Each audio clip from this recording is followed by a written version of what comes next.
Well, I was thinking about the amount of effort that we've put into building relationships across the PACE sites in Scotland. Mm-hmm. I was thinking about the next 5 years, really, how we can capitalise on the strength of those relationships between key professionals involved in the permanence process. I suppose the next 5 years, I hope those relationships become stronger and deeper. That sense of collaboration that we've established within PACE becomes a real sustainable feature of the Scottish childcare landscape. I think in Scotland, inevitably, the next couple of years will be a big focus on children's rights, and we need to make sure that we get a proper balance between the rights of children, the integrity of some of our processes, but also making sure that we see children in the context of family and community. And when we're making permanence decisions, we're trying to make them in as collective a way as possible and give children really good outcomes. So those are my kind of visions for the next 5 years in terms of permanence. Okay. How do you see it? I mean, I think like you, I think we're almost at a really pivotal point in the sense that there's been lots of information about what works and what don't work. So there's been obviously PACE, there's currently the Independent Care Review, there's the Children's Hearing Improvement Plan, and in terms of permanently progressing, that's the first big, huge piece of research in Scotland that tracks children's progress. So I guess what I want us to do is almost just take a little bit of time to pause and think, what do we know helps children? What do we know don't work so well, both in terms of children and processes? We know what we don't want, which is to make it even more complicated than it already is for children, parents and practitioners to navigate, because I guess that's one of our findings, is that the more complicated it is, the more likely it is that a child can get lost and child's needs can get lost. I really agree with that notion of, whilst we're trying to build momentum around the whole permanence agenda, and that's really important, there are key points where we need to stop and take stock and make sure that we really embed the strong point, the strength of what we learned in the last 5 years, to make sure that we really embed those for the next 5 years and start to continue to strip out the things that we're not happy with in terms of practice, processes or indeed outcomes for children. And I guess the other bit for me is to make sure that we don't forget that there are different routes to permanence, and the first route to permanence is remaining or returning home. Absolutely. But we can do it in a way that isn't shaming and is enabling of parents. So I think for me that's one of the things that I want. Yeah.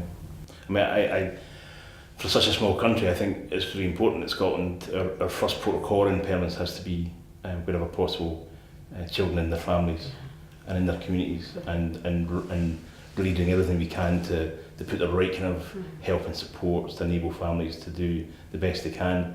I think for us in Fife, I mean obviously we're the third largest local authority, and we had to review how we implemented PACE in Fife. We originally started to look at a Fife-wide model and then realised that we'd have to introduce PACE incrementally. So we've worked on a locality model, but we now have PACE in all our areas of Fife. I suppose in terms of our biggest achievement, we did introduce the 2-week meeting. It was originally a LAC review, but we now have that as a 2-week meeting.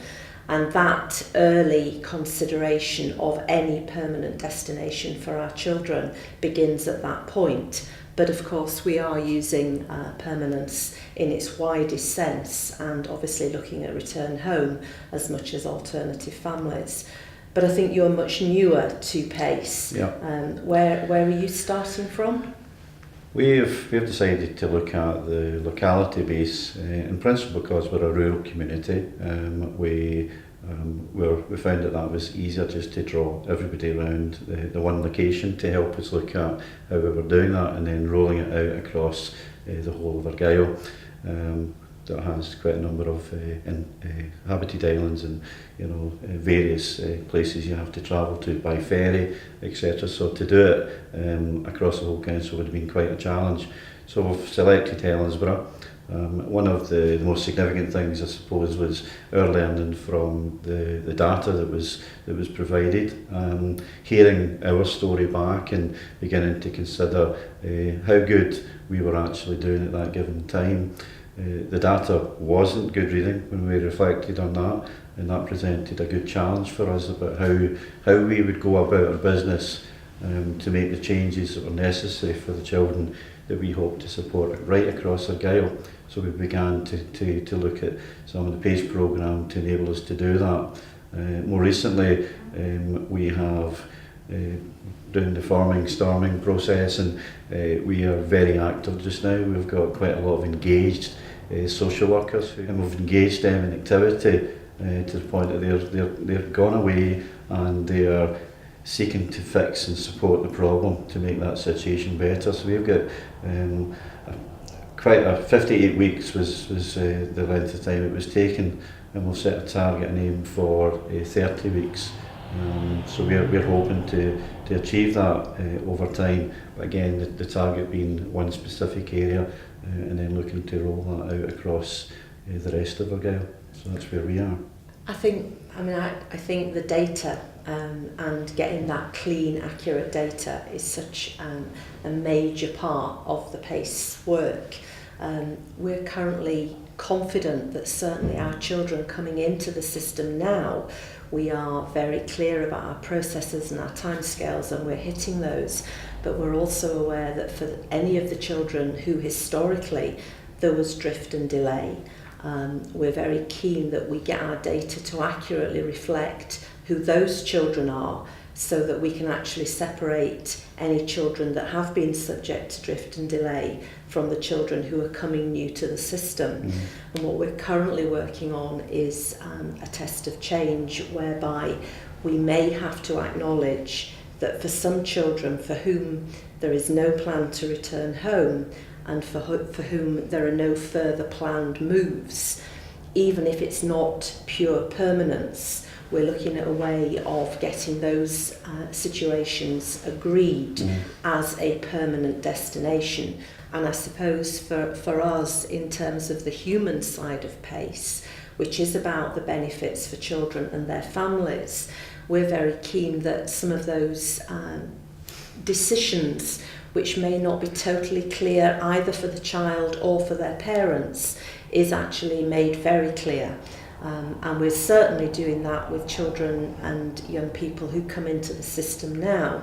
We're currently doing a test of change regarding the parental leaflet, which is given to parents right at the point of admission and already begins to introduce to them the concept of what we're talking about in terms of permanence in very basic language. Mm-hmm. And we are hoping to roll that out across all the other areas, so that people are clear that actually we're talking very early on about what permanence actually means. One of the most exciting things, I think, for myself is the number of children's panel members who have participated in our programme, and as a result of that, them requesting additional training round about permanence, and it's given them a right good insight into some of the delays that's caused, and at times as a result of the legal process.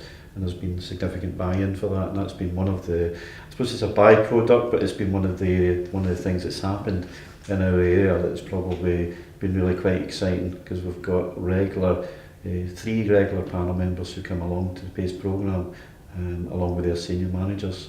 We're beginning to use some of the tools, using the single sheet to demonstrate timelines. We've been using that. That's been part of a test within the children's hearing. So that will provide further evidence to the need to secure children's interests at a much earlier time. We've been involved in PACE, since 2016. We weren't one of the early adopters, we were the second wave of that. I think from the children's panel point of view, we've been really keen to get deeply involved in it from an early stage, and we've found it a really positive and really powerful experience. As far as your role as a area convener, how is that impacted? How is the PACE programme impacted?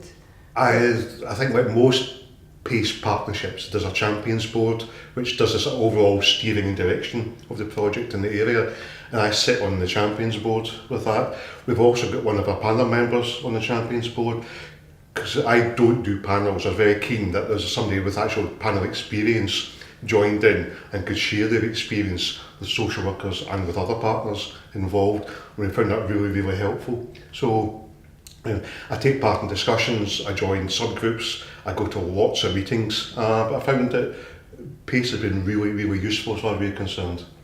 What do you think the effect has been on the panel members and their decision making? I think in a more general sense, it's made them being viewed more as a partner in the process rather than somebody outside the whole process. It's really brought them into the body of the cook, if you like that expression. It's done that. It's massively improved relationships with our social workers, because I think it's got the idea that everybody is focused on the children, everybody's focused on the improvement for the children. So I think it's given panel members an input. We're redesigning the report format, and as panel members are involved in that redesign process, rather than just saying, here's a new format, go and go on with it. They've actually got an input, and they're saying, this is what helps us, this is a format, this is the content that we would find really useful. So it's been really instrumental, if I'm concerned, on moving our decision making and moving this whole culture forward.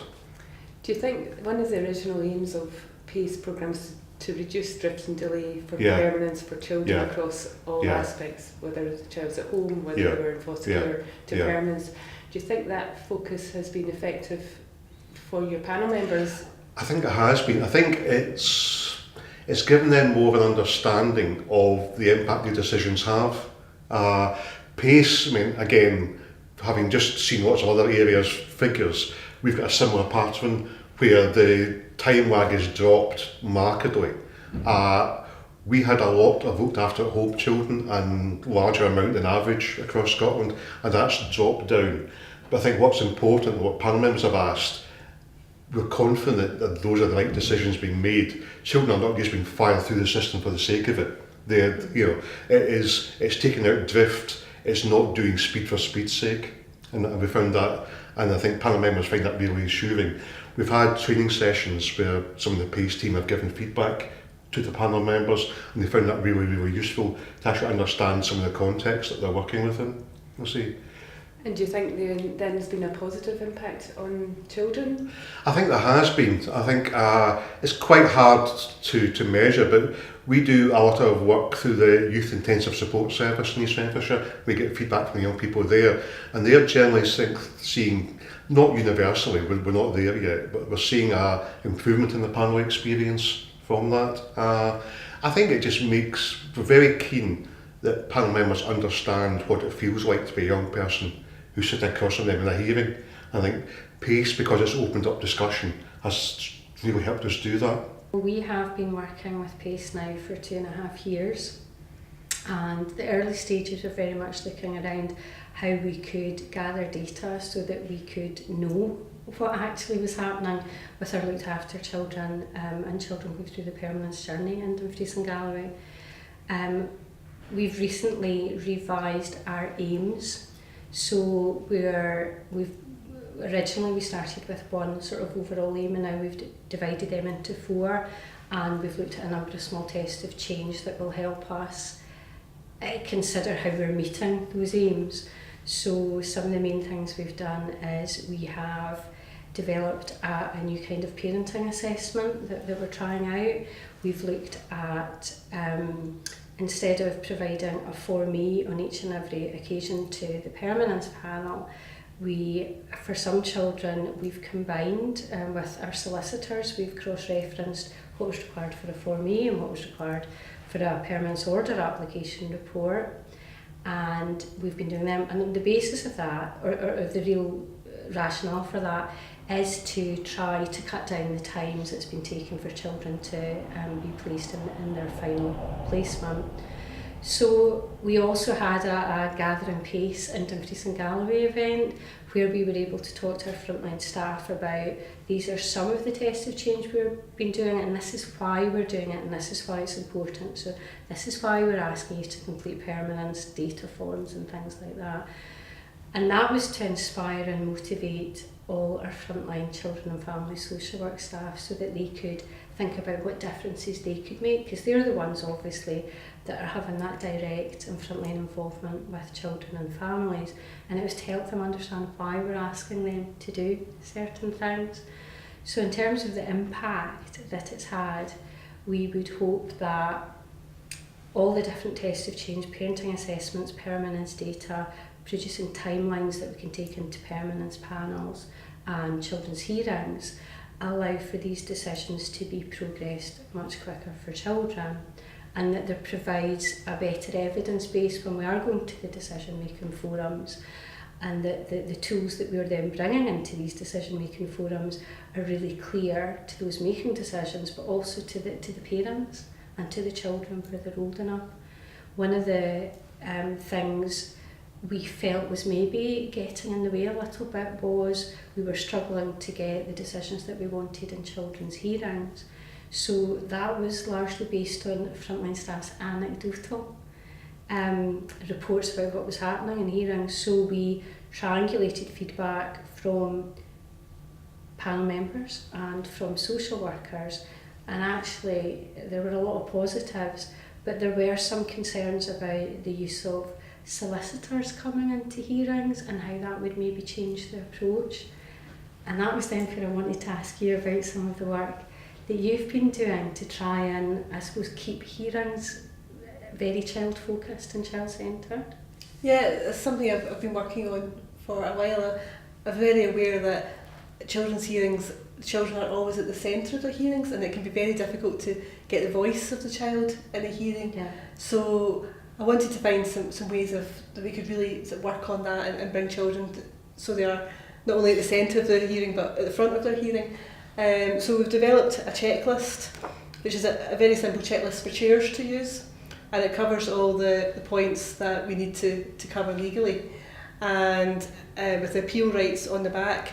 And along with that, we've made a set of notes for chairs as well, and the idea of this is to give chairs some little pointers on how they could make their children's hearing more child friendly. For example, speak to the child first, make a good eye contact, share the chair, which aims to reduce the power that is quite often in the room. So you're asking the children, who should we speak to first, or how would you like to give your view, and just making sure that if the child wants to say something, even if it's really trivial to us, like they want to talk about their pet who died, then we find a space to do that, because that's important to the child, and the message it sends them is you're valued, and we want the children to be able to leave their hearings feeling I am valued part of this decision making process, because when they come back to the next hearing they'll remember that, and they'll be more likely to engage and more likely to be able to give their view in a way that they're able, and that will lead to better decision making.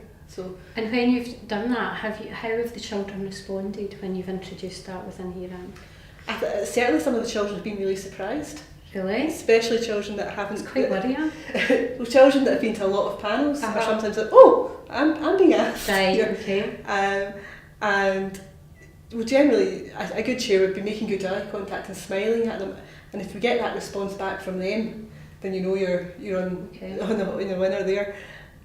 Because then the children, they do engage and they realise that, you know, I say to the children, you're allowed to shout out in this hearing. The adults aren't allowed to do that, but you're allowed to shout out.